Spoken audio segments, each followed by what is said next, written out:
Как да остана жив повече от 24 часа в Бургас? 1. При навлизането в карантинната зона на Бургас, оставете шопския диалект. 2. Силно се препоръчват хладни оръжия. При неналичието на хладни оръжия, моля набавете си огнестрелни такива. При неналичието на каквито и да било средства за самосъхранение, не бягайте, рано или късно ще ви настигнат. Ако някой ви предложи разходка до солниците, бягайте естествено, не към солниците. 3. Ако случайно вече имате контакт с големия риш или дългия, легнете на земята и молете за пощада. Ако не получите такава, по-добре се само наръгайте, за да не изтърпите ножките на бандата. 4. Не ходете пеш. Това е единствения начин да избегнете рижите. 5. Шанаджия, това е думата, която всеки уважаващ себе си помориец си повтаря непрекъснато. Ако съвсем случайно някой облечен с шапка Адидас, горница Адидас, долница Адидас, маратонки Адидас и хаусчантичка Адидас, ви каже: ей, ти шаноманяк ли си, бе? И ви засипе с бичове в зъбите, не се чудете. Вие сте в Бургас. 6. Не бъдете варненец, ако сте, не казвайте на никой. 7. Не ходете в Несебър по Мория Хилой Лазур Сарафово Изгрев Зорница Славейков. През Меден рудник минавайте само на 5, най-вероятно ще ви изчезнат джантите и ще ви източат бензина. 8. Ако на улицата, в магазина, в парка или където и да е пред вас някой бъде пребит, намушкан или прострелян, по никакъв начин не трябва да изглеждате впечатлен, шокиран или дори развълнуван. С такова поведение липсата на бургаско гражданство моментално ще бъде разкрита и ще привлечете внимание. Привличане на внимание равно неприятности равно вижте какво се е случило на този пред вас.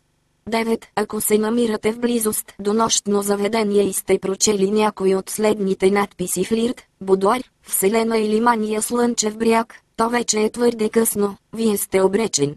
Не, че на друго място шанса ви да оцелеете е по-голям. Ако се намирате в близост или вътре в някое от останалите нощни заведения, какво въобще правите вътре и все още сте жив, не правете никакви резки движения, по никакъв повод не вдигайте глава, задължително правете път на всички, не разговаряйте с абсолютно никого, изчезвайте ако още е възможно по най-бързия начин. Не гледайте охраната на дискотеката в очите. Всъщност не гледайте никого в очите. Винаги носете марля или кърпа, често има обгазяване. 10. Да си Чък Норис. И малко обяснение относно кой филм се прожектира в Бургас и до ден днешен. В Бургас винаги е 95 до 98 година, златните мутренски години. Дискотеките биват наричани понякога боксов ринг, клетката на кеча, татеми или по-простичко, гробници. Пред дискотека флирт в Меден рудник и плочките бият. Качулката моментално ти дава плюс 10 бонус точки живот. Татуировки на глезена и на врата ти носят плюс 20 бонус точки живот. Наличието и на двете екстри в комбинация Samsung, маратонки, чантичка Adidas, един истински шаноманяк и качулка те превръща в безсмъртен. Случайни хора не носят Adidas. Носещият Adidas е не случайен. Не се ебавай с него, той е силен и мощен. Познава рижите? BMW е автомобилният еквивалент на Adidas. В Бургас вода не се пие. В Бургас понятието вода се изчерпва с обобщително насочен към морето пръст на обясняващия. Обясняващия е изконсумирал поне 7 литра течности в последните 48 часа, като никоя от тях не съдържа вода. Това не е Спарта, това е Бургас. В Бургас всички са леки, дори хората с наднормено тегло пак са леки. Ако на улицата в Бургас ви кажат култовия израз "Кво ста, лек", как е лице, трябва да знаете, че това е добър признак. В Бургас хората си отмъщават с помощта на тарелки или спринцовки пълни с, ако най-новото е спринцовка с лазерен мерник.